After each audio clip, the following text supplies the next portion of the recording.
The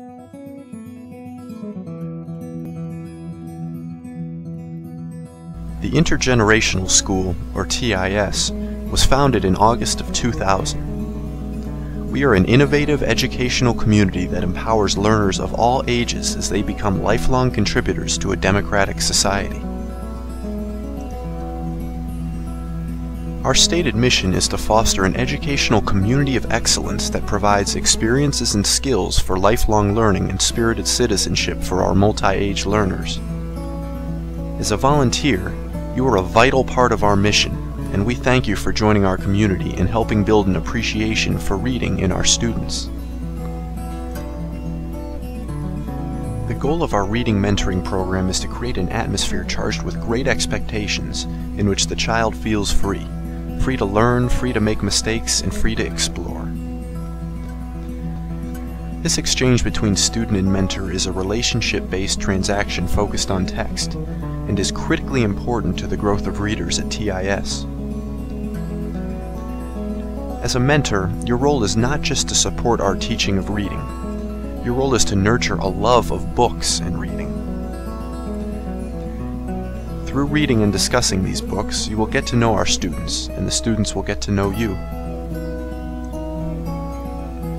When you get to TIS, you will first sign in at the volunteer office. You will then put on a name tag and a volunteer vest, remembering to turn off your cell phone or other mobile device.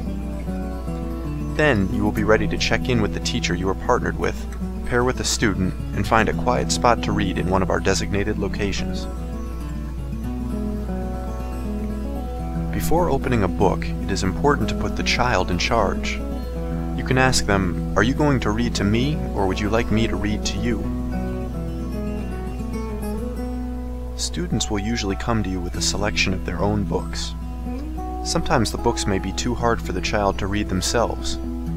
Anytime a child is reading to you, it should not be a struggle. It is important to make sure that they select books that are just right. Here's how to tell whether a book is just right. First, let the child begin to read aloud. If the child can read almost all of the words with ease, the book is just right. If this is not the case, use the 5-finger rule, holding out one finger for every word the student doesn't know immediately or can't pronounce. If the child needs help with several words on a page, or is reading very slowly and decoding almost every word, the book is not just right. If you find that the book is too hard, you should read it to the child instead.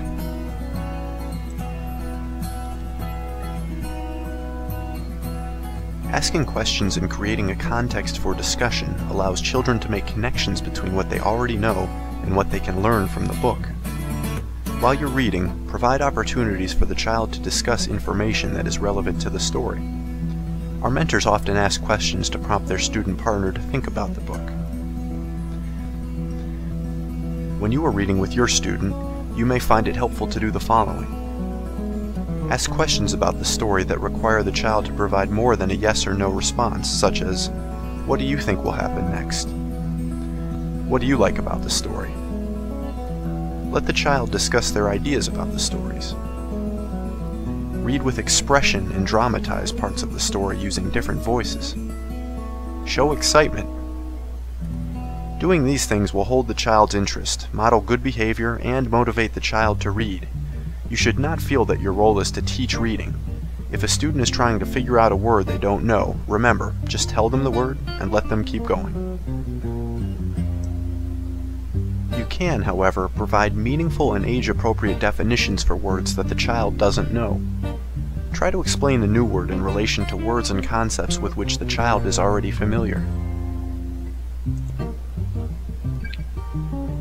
Once you have read the book, share your connections to the story and ask about the connections a student might have.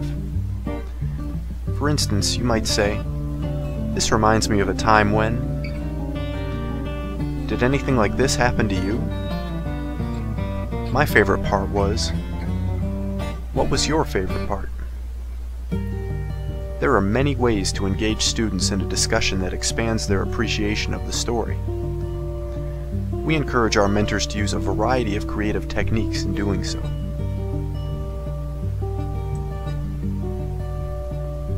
When working with younger children, reading a story once may not be enough. During the first reading, children tend to focus on the pictures in the book, but during the second and third reading, the child may focus more on comprehension of the story and vocabulary. Rereading stories a week later can expand the child's knowledge of the book.